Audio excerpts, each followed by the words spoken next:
Panorama group, जो सोचता है वो करता है। आपके अपने सपनों का आशियाना।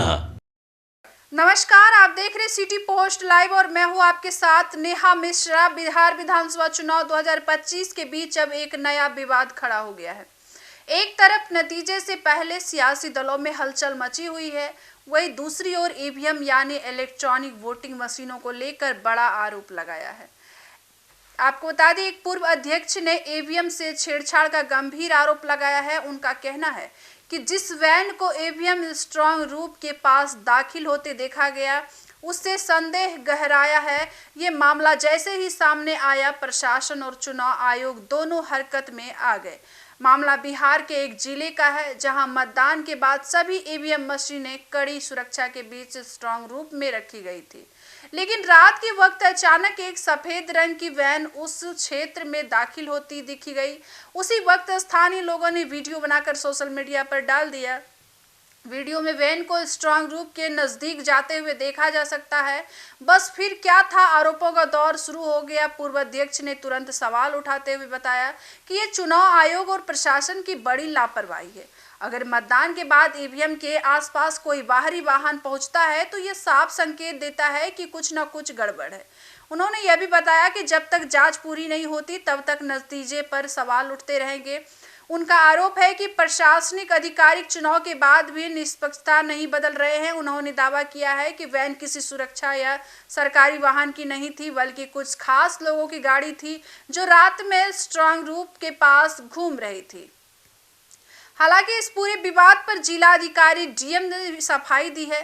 डीएम ने बताया कि अफवाह फैलाने की जरूरत नहीं है। जो वैन स्ट्रांग रूम के पास दाखिल हुई थी उसमें सुरक्षा कर्मियों का सामान था, हेलमेट, बुलेट प्रूफ जैकेट और कुछ जरूरी संसाधन। उन्होंने साफ कहा कि ईवीएम मशीनों पूरी तरह सुरक्षित है, 24 घंटे निगरानी में है और 4 स्तरीय सुरक्षा व्यवस्था लागू है।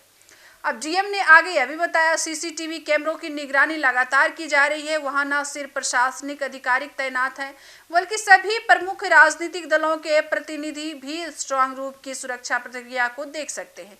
फिर भी पूर्व अध्यक्ष ने डीएम की सफाई को खारिज करते हुए बताया कि प्रशासन की जवाबदेही बनती है कि वह रात के समय किसी वाहन के आने की अनुमति कैसे देता है। उन्होंने यह भी बताया कि यदि यह केवल सुरक्षा कर्मियों को सामान था तो आधी रात को उसे पहुंचाने की क्या जरूरत थी। इस आरोप के बाद राजनीतिक गलियारों में हलचल तेज हो गई है। विपक्षी दलों ने बताया कि यह कोई मामूली बात नहीं है। जब जनता का भरोसा ईवीएम प्रणाली पर ही सवाल उठाने लगे तो लोकतंत्र कमजोर होता है। उन्होंने मांग की है चुनाव आयोग को इन पूरे मामले की निष्पक्ष जांच करवानी चाहिए और सीसीटीवी फुटेज सार्वजनिक करनी चाहिए। वही सत्ता पक्ष ने बताया कि विपक्ष पहले से ही हार की आशंका से घबराया हुआ है और इसलिए इस तरह के आरोप लगाकर माहौल बिगाड़ने की कोशिश कर रहे हैं। अब सवाल ये उठता है कि आखिर सच क्या है? सचमुच ईवीएम मशीनों के साथ छेड़छाड़ की कोशिश हुई या फिर ये सब केवल राजनीतिक शोर है? और अगर सब कुछ पारदर्शी है तो जनता को भरोसे में लेने के लिए प्रशासन सीसीटीवी फुटेज क्यों नहीं जारी करता?